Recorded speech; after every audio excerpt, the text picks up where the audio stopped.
नमस्कार दर्शक बंधु, आज आम आलोचना करवा मो जीवनर कथारे नवीन पट्टनायक विषय।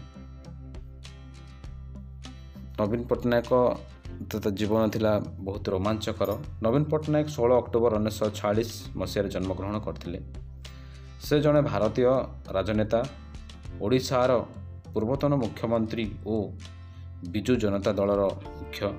से क्रमागत भाव पंचम थर निर्वाचित होइथिले। ओडिशार मुख्यमंत्री भाव 2000 मसीहा मार्च 5 तारिख रु 2024 जून 5 तारिख जाए कार्यभार तुलाई। नवीन पट्टनायक पिता होउछंती विजु पट्टनायक और तांकर माता होउछंती ज्ञान पट्टनायक। ये तांकर सभा सान पुओ भाव कटक ठारे जन्म नहीं। से डेराडून वेलहाम स्कूल और डोन स्कूल रे शिक्षा लाभ करथिले।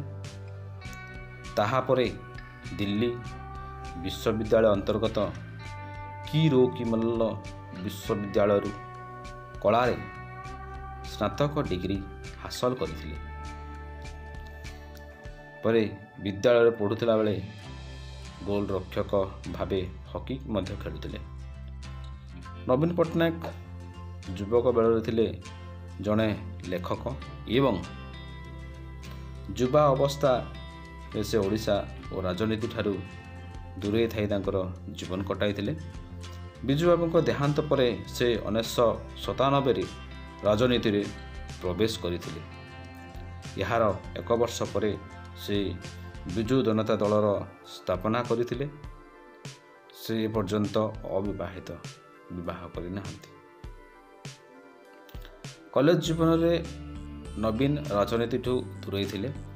विजु पट्टनायक तिरोधान पर से ओडिशा राजनीति रे जोग देथिले। यार वर्षक भितर से जनता दल को विजु बाबू नाम रे विजु जनता दल भाव तैयारी करथिले।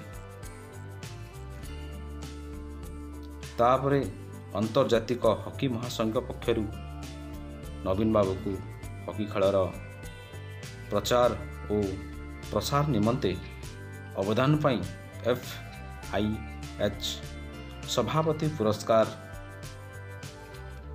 प्रदान मध्य करा जायछि।